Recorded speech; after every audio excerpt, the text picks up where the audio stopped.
Hürmetli bilim algıçılar, bugün dizayn negizleri pәні boyunca кезекті лекциямызды бастаймыз. Бүгінгі лекцияның тақырыбы сән ағымындағы ұлттық нақышпенен үйлестіру. Бұл ең бірінші қаралатын мәселе осы ұлттық нақыштың қолданылуы,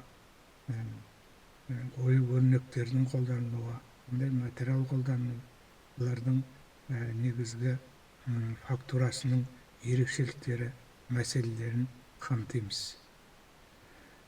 Сән ағымы ұлттық нақышпенен тығыз байланысты.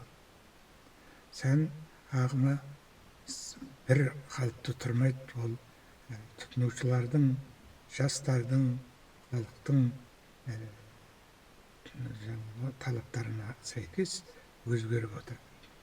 Ең бірінші дизайн, киім дизайн жобасын жасау кезінде біз қандай ою-өрнектерді қолданамыз деген мәселе туындайды. Сонда бұл мәселені шешудің бірден бір жолы ою-өрнектерді түрлерін айқындау. Бұзақы ою-өрнектердің түрлерін ғалымдар бірнеше олардың біріншісі геометриялық ою-өрнектер. Геометриялық ою-өрнектер киім дизайнында жиі қолданатын өрнектің түрі. Сонан кейін барып келесі бір ою-өрнектің түрі бұл өсімдік тектес ою-өрнектер. Бұл да жаңағы кейбір жіңішке сызықтар менен, кейде жаңағы штрихтар менен белгіленіп киімнің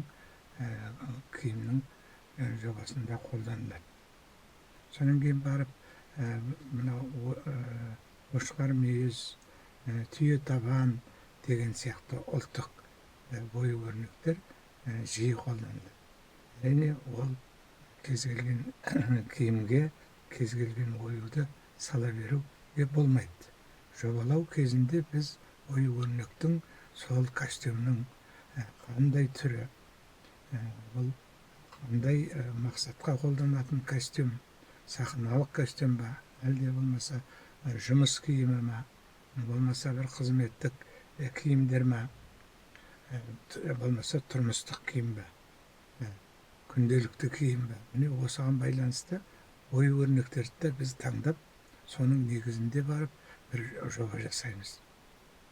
Енді біз дизайн нысандарын дәстүрлі және заманауи киім жобалары деп бөліп қарайтын болсақ, бұрынғы кездерде дәстүрлі киімдерде де ою-өрнектер қолданылған. Бірақ ол тек көбінесе сахналық киімдерде қолданыс тапқан. Ал енді қазіргі кезде ою-өрнектер ұлттық жаңағы символдық белгілері менен ерекшеленетін ою-өрнектер қазіргі кезде салтанатты киімдерде, сахналық киімдерде, той, мереке киімдерінде қолданатын болды. Соның ішінде заморфтық киімдер, әсіресе мінекей ою-өрнектер осы кең түрде қолдана бастады. Мысалы, қалай қолданады дегенде, қай жерге қолданады, қандай мақсатта қолданады дегенде, біз костюмның жағаларында, болмаса жеңінде жағалай, сонан кейін костюмның етегінде, мінекей осындай жерде кейбір ою-өрнектер сол қосымша сызықтар менен, қосымша шеңберлер менен, эмблема тәрізді жағдайлар менен кезеңдер болады. Бұл әрине дизайнердің негізгі ұстаған концепциясына, жаңағы ұстаған символдық белгілеріне байланысты, халықтың дүниетанымы менен, табиғатпенен байланысты, өмірдің жаңағы салты менен, рухани құндылықтар менен байланысты дизайнерлік жоба жасалынады.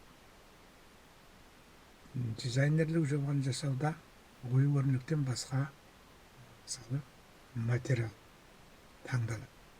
Және де ол материалдың фактурасы қандай болады? Фактурасы жылтыр болуы мүмкін, болмаса жаңағы киіз тектес рельефті болуы мүмкін. Осындай сол киім дизайнының жобасын жасаған кезде оның қолданысына, функциясына, атқаратын жаңағы киімнің стиліне, сән үлгілеріне байланысты мүмкіндік болады. Енді киімдердің өзі ұлттық бір ерекшеліктері бұрында болған, қазірде сақталып келе жатыр, бірақ қазіргі киімді ұлттық ою-өрнектерменен безендіру, оның композициясын толықтыру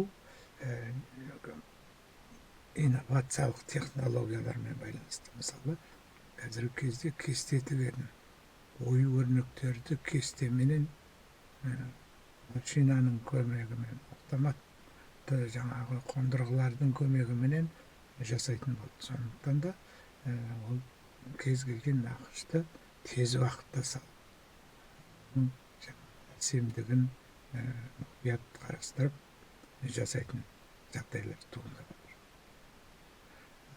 отыр. Енді ұлттық ою-өрнектер кез келген уақытта жаңағыдай талғамсыз салына беруге болмайды. Ол да белгілі дәрежеде шектеу болу керек. Мысалы, жағаға ою-өрнектер салатын болсақ, менен жағаластырмай, мысалы, жеңге салынатын, етекке салынатын ою-өрнектер оған қарағанда визуалдық көрінісі кішкене пәстеу болу керек. Біреуі главный, жаңағы басты ою-өрнек, және қосалқы ою-өрнектер болып келіп отыру керек. Сол сияқты форманың да жаңа түрлері өмірге келіп жатыр. Мысалы, қандай форма болсын, ұлттық форма жаңаша трендтік стильдерге қарай кішкене бұратын жағдайлар. Бұл әсіресе жастардың киімінде, мысалы, жаздық киім болсын, күздік киім болсын, қыстық киім болсын, олардың жаңағы белгілі деңгейде ою-өрнектерменен салынады, ою-өрнектермен безендіріледі. Соның нәтижесінде барып жаңа дизайнерлік жоба. Мінекей бүгінгі күні біз ұлттық киімді жобалау кезінде, оның сәндік безендіру кезіндегі негізгі ұстанымдар, негізгі біздің сүйенетін қағидалар туралы бояудың түстері, форма, материал тақырыбында біз әңгіме қозғадық, көптеген мәселелерді шештік. Соныменен бүгінгі лекциямызды аяқтаймыз. Назар салып тыңдағандарыңызға көп рахмет.